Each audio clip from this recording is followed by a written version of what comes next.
تو جو رحمت رمضان میں میرے نبی نے فرمایا اگر میری امت کو پتہ چل جائے کہ رمضان کیا ہے تو یہ تمنا کریں گے کہ کاش سارا سال ہی رمضان ہو۔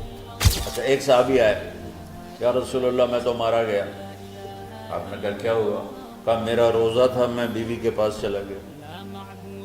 آپ نے کہا تو پھر تو غلام آزاد کر، کفارہ دے۔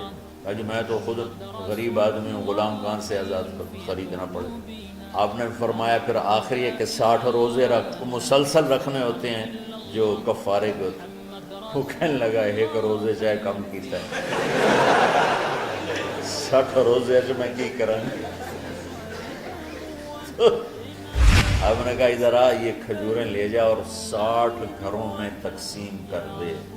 کہنے لگا یا رسول اللہ، اللہ کی قسم مدینے میں مجھ سے غریب کوئی نہیں، آپ ایسا کرو یہ میرا کفارہ مجھے ہی صدقہ کر دو۔ تو آپ اتنا ہنسے کہ یہ آخری دانت نظر آنے لگے۔ بہت کم ایسا ہوتا تھا۔ رمضان علم کا مہینہ ہے، سونے کا نہیں ہے، کھانے کا نہیں ہے، سموسے پکوڑے کا نہیں ہے، رمضان علم کا مہینہ۔ یہ رمضان کی سب سے بڑی تیاری، مشکل کام آپ یہ سیکھ لیں۔ صاف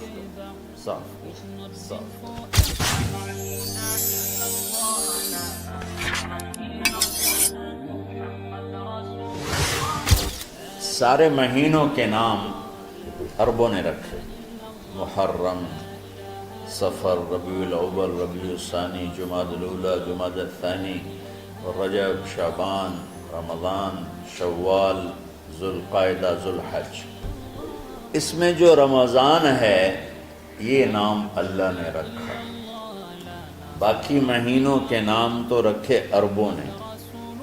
پھر ان کی زبان پہ اللہ لایا رمضان، چونکہ ابھی تو دنیا بھی نہیں بنی تھی اور اللہ نے قرآن کی تلاوت فرمائی تھی، تو اس قرآن میں تھا شہر رمضان الذی انزل فیہ القرآن۔ تو رمضان کا نام اللہ نے پہلے سے چن رکھا تھا، پھر ان سے رکھوا دیا۔ رمضان کہتے ہیں رمض یرمض، جل جانا، جل جانا۔ رمضان کو رمضان کیوں کہتے ہیں؟ اس میں گناہ جل جاتے ہیں۔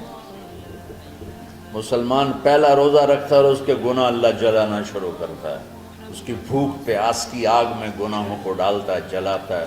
آخر 29 رمضان یا 30 رمضان آخری رات اللہ تعالیٰ اس کی پچھلے سال کے سارے گناہ معاف فرما دیتا ہے۔ تو اس کو اس سے تشبیہ دی گئی کہ جیسے جلنے سے چیز ختم ہو جاتی ہے، رمضان کے روزے کی بھوک اور پیاس کی تپش سے اللہ تعالیٰ پچھلے سال کے سارے گناہوں کو معاف فرما دیتا ہے۔ تو ہم نے رمضان میں شروع کی کہ یہ رحمتوں کا مہینہ، ہر چیز کی برکت کا مہینہ، ہر شے کی اللہ کی طرف سے فراوانی اس میں ہے، علم کی بھی، ہدایت کی بھی، رزق کی بھی۔ پھر اللہ نے اس مہینے کا نام خود رکھا شہر رمضان، شہر رمضان۔ اس میں شب قدر رکھی، اس میں رات کی ایک نماز۔ اچھا پہلی امتوں پہ روزہ فرض تھا افطاری سے افطاری، افطاری سے افطاری، بہت شدید تھا، 24 گھنٹے کا روزہ۔ بس افطاری کے بعد آنکھ لگ جاتی تو روزہ اگلا شروع ہو جاتا۔ تو ہم پر بھی پہلے ایسے ہی روزہ ہوتا رہا، افطاری سے افطاری۔ تو ابن سرمہ رضی اللہ تعالی عنہ اونٹ چرانے والے تھے، وہ شام کو لوٹے تو بیوی سے پوچھا کوئی افطاری کا سامان ہے؟ انہوں نے کہا ہے تو نہیں، میں کہیں سے لے آتی ہوں۔ وہ گئیں افطاری کا کوئی سامان لینے، ان کو تھوڑی دیر ہو گئی اور ان کی آنکھ لگ گئی، تھکے ہوئے تھے، سورج ڈوب گیا۔ جب وہ آئیں تو ان کا ہائے سرمہ تو ہلاک ہو گیا۔ کیا ہوا؟ کہا اگلا روزہ شروع ہو کیونکہ تیری آنکھ لگ گئی۔ تو انہوں نے کہا چلو کوئی بات نہیں، لیکن ظہر کے وقت بے ہوش ہو گئے۔ ایک روایت میں آتا ہے نماز پڑھنے آئے اور گر گئے، اور ایک میں آتا ہے گھر میں بے ہوش ہوئے۔ تو جو بھی صورتحال تھی اللہ کے نبی کو پتہ چلا۔ کیا ہوا؟ سرمہ کو کہا جی وہ افطاری کر نہیں سکے تو روزہ شروع ہو گیا تو بے ہوش ہو گئے۔ تو اللہ کے نبی رنجیدہ ہوئے تو اللہ تعالیٰ نے قرآن اتار دیا، چلو میرے محبوب ساری رات کھاؤ حتیٰ یتبین لکم الخیط الابیض من الخیط الاسود من الفجر، کہ میرے محبوب صبح صادق تک آپ کی امت کو اجازت ہے کھاؤ۔ پہلی امتوں پر افطاری سے افطاری، لیکن ان کی نماز تراویح نہیں تھی، تو ہمیں اللہ تعالیٰ نے دیا سحری تک پوری رات۔ اچھا ایک صحابی آئے، یا رسول اللہ میں تو مارا گیا۔ آپ نے کہا کیا ہوا؟ کہا میرا روزہ تھا، میں بیوی کے پاس چلا گیا۔ آپ نے کہا تو پھر تو غلام آزاد کر، کفارہ دے۔ کہا جی میں تو خود غریب آدمی ہوں، غلام کہاں سے آزاد خریدنا پڑے۔ آپ نے کہا 60 مسکینوں کو کھانا کھلاؤں۔ کہ میں آپ مسکین ہیں، میں کینوں کھانا کھلاؤں؟ آپ نے فرمایا پھر آخری ہے کہ 60 روزے مسلسل رکھنے ہوتے ہیں جو کفارے کے ہوتے ہیں۔ وہ کہنے لگا ایک روزے چاہے کم کیتا ہے، 60 روزے جو میں کی کروں گی۔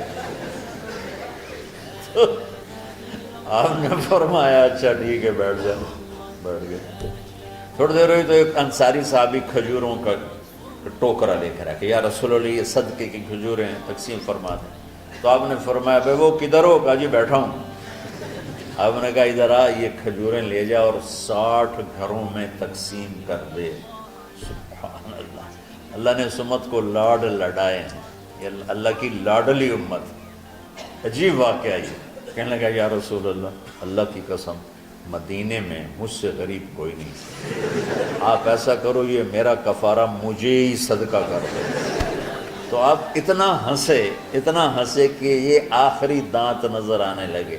بہت کم ایسا ہوتا تھا فَضَحِكَ حَتَّى بَدَتْ نَوَاجِذُهُ، ایسا ہنسنا آپ کبھی کبھی ہنستے تھے کہ آخری دانت پورا منہ کھل جائے، تو آپ اتنا ہنسے کہ آخری دانت تک نظر آنے لگے۔ تو آپ نے کہا اچھا جا لہ جا تیرے واسطے، لیکن یہ صرف تیرے لیے اور کسی کے لیے نہیں۔ تو جب ایسی خیانت ہوئی تو اللہ تعالیٰ نے دوسرا حکم بھی اتار دیا، باشروہن، کہ تمہارے لیے بیوی بھی حلال ہے، کھانا بھی حلال ہے جب تک صبح صادق نہیں ہو جاتی۔ لیکن اللہ نے ہمیں ایک نماز عطا فرما دی جس کو ہم آج صلاۃ التراویح کہتے ہیں۔ میرے نبی کے زمانے میں اسے قیام اللیل کہا جاتا تھا۔ تراویح کا نام کب پڑا اس کا تو مجھے پتہ نہیں، کہیں نہ کہیں لکھا ہوگا، لیکن صحابہ کے دور میں اس نماز کا نام تھا قیام اللیل۔ اس لیے حضرت عائشہ رضی اللہ تعالیٰ عنہ کی روایت ہے جس سے 8 رکعت والے حضرات استدلال کرتے ہیں کہ رمضان اور غیر رمضان میں اس کو امام بخاری نے قیام اللیل کا ہی عنوان دیا ہے، آپ نے 11 رکعت سے زیادہ نماز نہیں پڑھی۔ ایک ضعیف روایت میں ہے کہ آپ نے 3 دن پڑھائی نماز، یہ تو صحیح روایت ہے۔ کتنی رکعت پڑھائی؟ تو ایک ضعیف روایت میں ہے کہ 20 رکعت پڑھائی۔ اچھا ضعیف روایت سے عبادت ثابت نہیں ہو سکتی حکم شرعی۔ تو جب حضرت عمر رضی اللہ تعالیٰ عنہ نے سب کو، میرے نبی کے دور میں 3 دن کے بعد آپ تو آئے نہیں کہ کہیں فرض نہ ہو جائے، تو صحابہ اپنے طور پر قرآن سنتے تھے ٹولیوں میں۔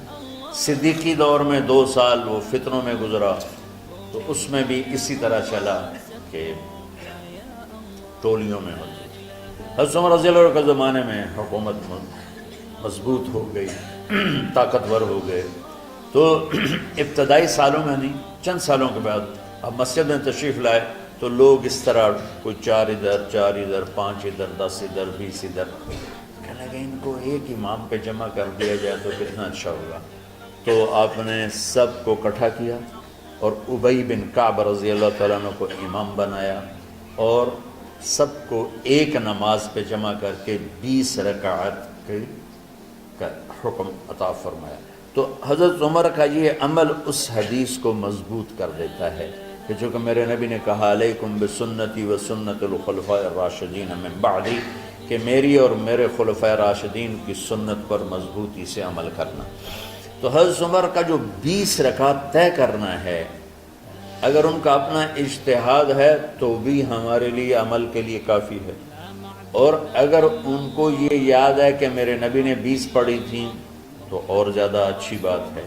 لیکن بہرحال جو 8 پڑھتا ہے ہمارا اس پہ بھی کوئی اعتراض نہیں، کیونکہ وہ بھی حدیث کے ساتھ بات کرتا ہے، اور باقی پوری امت 20 پڑھتی ہے، ان پر بھی اعتراض نہیں۔ میں ایک جگہ سے گزر رہا تھا، نماز کا وقت ہو گیا، اہل حدیث کی مسجد تھی، میں وہاں نماز پڑھنے چلا گیا تو ایک بہت بڑا اشتہار لکھا ہوا تھا، 20 تراویح ثابت کرنے والے کو 5 لاکھ روپے انعام۔ کس قدر بے وقوفی ہے اور کس قدر احمقانہ یہ امت کی باتیں ہیں کہ 20 تراویح، سینکڑوں سال سے امت کا عمل 20 تراویح آ رہا ہے۔ تراویح کا نام جو پڑھا مجھے یوں لگتا ہے کہ اہل مکہ، یعنی اہل مکہ جو تھے نا، وہ 4 تراویح پڑھ کے ایک طواف کرتے تھے، تو وہ آرام کے لیے ہوتا، ترویحہ آرام، تھوڑی دیر کا آرام، تو 4 تراویح کے بعد ایک طواف کرتے تھے، وہ چھوٹا سا طواف 10 منٹ میں ختم ہو جاتا تھا، اور پھر 4 تراویح پڑھتے تھے، پھر طواف کرتے تھے، پھر 4 پڑھتے تھے، پھر طواف کرتے تھے۔ یہ صحابہ کے تھوڑے بعد کے دور کی بات۔ تو مدینے والوں کو پتہ چلا کہ مکے والے تو یہ کرتے ہیں، وہ کہنے لگے اساں کی قریب، انہوں نے کہا اسی 40 تراویح پڑھا، 40 رکعت، وہ 40 رکعت پڑھتے تھے۔ تو نوافل میں کوئی سختی نہیں کہ بھائی 8 سے زیادہ نہیں پڑھنی، بدعت ہو جائے گی، اور 20 پڑھنا بدعت ہے، یہ سب جہالت کی بات ہے۔ اور یہ 8 پڑھ رہے ہیں یہ غلط ہے، یہ بھی حماقت کی بات ہے۔ جو صحیح حدیث سے دلیل پکڑ کے کوئی عمل کرتا ہو تو بھائیو اس سے بحث نہ کیا کرو، مناظرہ نہ کیا کرو، یہ بہت نادانی والی بات۔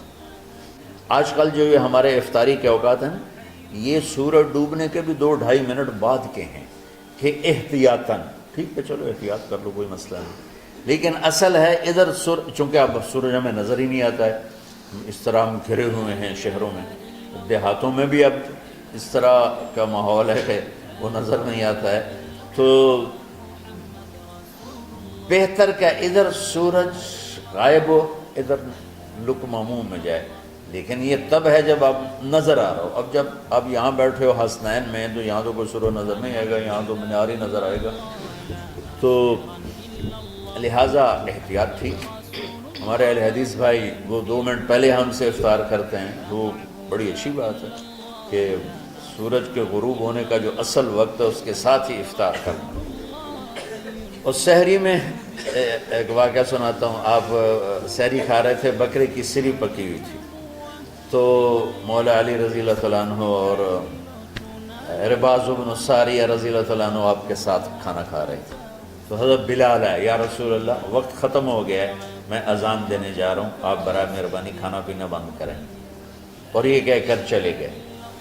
چھت، ایک انصاری عورت تھی، اس کے گھر کی چھت پہ چڑھ کے اذان دیتے تھے، چڑھنے لگے تو پھر واپس آئے کہ دیکھوں اللہ کے نبی نے کھانا چھوڑ دیا یا نہیں، آ کے دیکھا تو وہ کھا رہے تھے، انہوں نے کہا یا رسول اللہ واللہ لقد اصبحت، یا رسول اللہ اللہ کی قسم سحری کا وقت ختم ہو گیا، صبح ہو گئی، تو آپ نے ہاتھ پیچھے کر لیا، کہہ رہے تیرا بھلا ہو بلال، ابھی وقت باقی تھا، تیرے قسم کھانے پر اللہ نے اس کو پہلے نکال دیا کہ تیری قسم کہیں جھوٹی نہ پڑ جائے۔ تو حضرت علی نے فرمایا کہ اگر بلال قسم نہ کھاتے تو جب تک میرے نبی کھاتے رہتے صبح صادق نہیں ہونی تھی، تو بالکل آخری وقت میں آپ کھاتے تھے تاکہ کم سے کم وقت امت پہ بھوک کا آئے۔ تو اللہ تعالیٰ آپ کے علم میں برکت دے۔ رمضان علم کا مہینہ ہے، سونے کا نہیں ہے، کھانے کا نہیں ہے، سموسے پکوڑے کا نہیں ہے، رمضان علم کا مہینہ۔ تو اب جب دوبارہ تھوڑا سا موسم ٹھنڈک کی طرف گیا اور رات کچھ تھوڑی لمبی ہونے لگی تو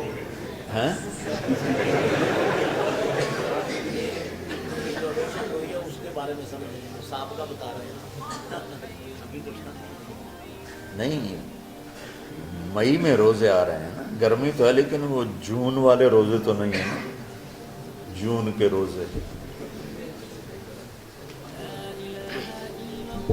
آپ لوگ جوانوں، میرے جیسا کوئی آدمی کرے عذر بہانا تو ٹھیک ہے، اور پھر سحری کر کے اور فجر کی نماز کے بعد آرام ہوتا ہے، تھوڑی روٹین تبدیل ہوتی ہے، لیکن یہ دنیا مشقت کی اٹھانے کی جگہ ہے۔ بس رمضان کی سب سے بڑی تیاری کیا ہے کہ اپنے دلوں کو صاف کر لو پہلے سے۔ شعبان کی سب سے بڑی تیاری کیا ہے کہ اپنے دلوں کو صاف کر لو، کہ جس دل میں نفرت ہو، بغض ہو، کسی کے لیے غصہ ہو، کسی کے لیے کیا کیا جذبے ہوں، دل صاف کرنا۔ شب قدر اس میں ہے، اللہ کا عرش پہلے آسمانوں پر ہے، سارا دن ساری رات اللہ کے اعلان ہو رہے ہیں، کوئی بخشش چاہنے والا، کوئی معافی چاہنے والا، کوئی رزق چاہنے والا، کوئی ہدایت چاہنے والا، کوئی شفا چاہنے والا، اور فرشتوں کے اعلان ہو رہے ہیں، بھلائی کرنے والے آگے بڑھ، برائی کرنے والے بس کر دے۔ تو جو رحمت رمضان میں، میرے نبی نے فرمایا اگر میری امت کو پتہ چل جائے کہ رمضان کیا ہے تو یہ تمنا کریں گے کہ کاش سارا سال ہی رمضان ہو۔ تو ہم نے نظام بنایا ہوا ہے، لوگ وہ کر رہے ہیں، وہ روزانہ جھاڑو دیتے ہیں۔ تمہارا دل ایک آنگن ہے، ایک صحن ہے، اس میں بغض، نفرت، حسد، پتہ نہیں کیا کیا گندگیاں آئیں گی اور آتی رہیں گی۔ بچوں ایک کام کرو، جھاڑو پکڑ لو، صاف کرو۔ یا اللہ معاملہ تجھ سے کرنا ہے، لوگوں سے نہیں۔ کسی نے برا کہا، کسی نے غیبت کی، کسی نے گالی دی، کسی نے دھکا دیا، کسی نے حق مارا، کسی نے کچھ کیا، یا اللہ تیرے سبب میں نے اپنے دل کو سب سے صاف کیا، میں نے اپنے دل کو سب سے صاف کیا۔ یہ اتنی بڑی عبادت ہے کہ بڑے بڑے نفلوں والے، تہجد والے، حج عمرے روزے والے تمہیں نہیں پکڑ سکے، کیونکہ اس کا کرنے والا دنیا میں کوئی نہیں۔ نفل پڑھنے والے تو بے شمار ہیں، عمرے کرنے والے بے شمار ہیں، علماء بے شمار ہیں، حاجی بے شمار ہیں، سخاوت کرنے والے بے شمار ہیں، لیکن اس ٹکڑے کو صاف کرنے والا لاکھوں میں ایک بھی نہیں۔ مشکل کام، آپ یہ سیکھ لیں، صاف کرو، صاف کرو، صاف کرو۔ یہ رمضان کی سب سے بڑی تیاری۔ جس دل میں بغض بھرا ہو، نفرت بھری ہو، حسد بھرا ہو، کینہ بھرا ہو، اس میں خاک آئے،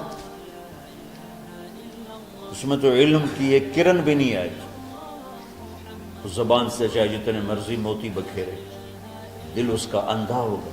لا تعمل ابصار ولكن تعمل قلوب التي في الصدور۔ یہ آنکھوں سے اندھے نہیں، دل سے اندھے ہیں۔ تو ساری امت سے کہتا ہوں رمضان کا استقبال کرو، دلوں کو صاف کر کے، نفرتوں کو مٹا کے، مذہبی نفرت، دنیاوی نفرت، رشتوں کی نفرت، بول چال کی نفرت، سیاست کی نفرت، لین دین کی نفرت، ان سب سے اپنے دل کو صاف کرو تاکہ رمضان میں اللہ نے علم اتارا، اللہ تعالیٰ آپ کو علم عطا فرمائے، اور باقی لوگ جو ہم دنیا میں زندگی گزار رہے ہیں ان کے دلوں میں اللہ رمضان کا نور اتارے اور اپنے اور ہدایت کا نور اتارے۔ یہ سب سے بڑی تیاری ہے اس کی۔ اور آپ میں جو حفاظ ہیں وہ ترتیب بناؤ، آپ کے اعزازہ بنائیں گے، آپ الگ الگ اپنا یہاں ٹولیوں میں بٹ کے، جیسے ماشاءاللہ پہلے ہوتا تھا، اپنا قرآن سناؤ، 10 دن میں سناؤ، ہفتہ میں سناؤ، 20 دن میں سناؤ، 3 دن میں سناؤ، تمہاری مرضی ہے، لیکن یہاں فضا بنے، چاروں طرف قرآن پڑھا جا رہا ہو، تو ایسے صرف دیکھ کر ہی ایمان تازہ ہو جاتا ہے۔ تو جو آپ میں حفاظ ہیں وہ غافل نہ ہونا کہ نو جی میرے تو اب یاد نہیں ہے، بھول گئے تو الگ بات ہے، کوئی کچا پکا ہے تو اس کے لیے تیاری کر کے سناؤ، کسی اچھے حافظ کو ساتھ لے کر، کچھ وہ سنائے، کوئی یہ سنائے، اس طرح کر کے، کوئی ضروری نہیں تراویح میں ہی ختم ہو، نفلوں میں اسے کر لو، لیکن حفاظ کوشش کرو کہ قرآن زبان سے ادا ہو جائے۔ رمضان میں جو قرآن سناتا رہتا ہے اسے ساری زندگی قرآن یاد رہتا ہے، اور کسی سے گلہ ہے، غصہ ہے، ناراضگی ہے، کسی سے بولتے نہیں ہو، ابھی سے شعبان آ چکا ہے، آپ شعبان سے رمضان کی تیاری شروع فرما دیتے تھے، تو اس کی تیاری کیا ہے؟ وہ دلوں کو صاف کرو، معاف کرو، معافی مانگو، تمہارا قصور نہیں پھر بھی معافی مانگ لو، دلوں کو صاف کرو، اور اللہ سے سخاوت مانگو کہ اللہ کو سخی بھی پسند ہے اور صاف دل والا بھی پسند ہے۔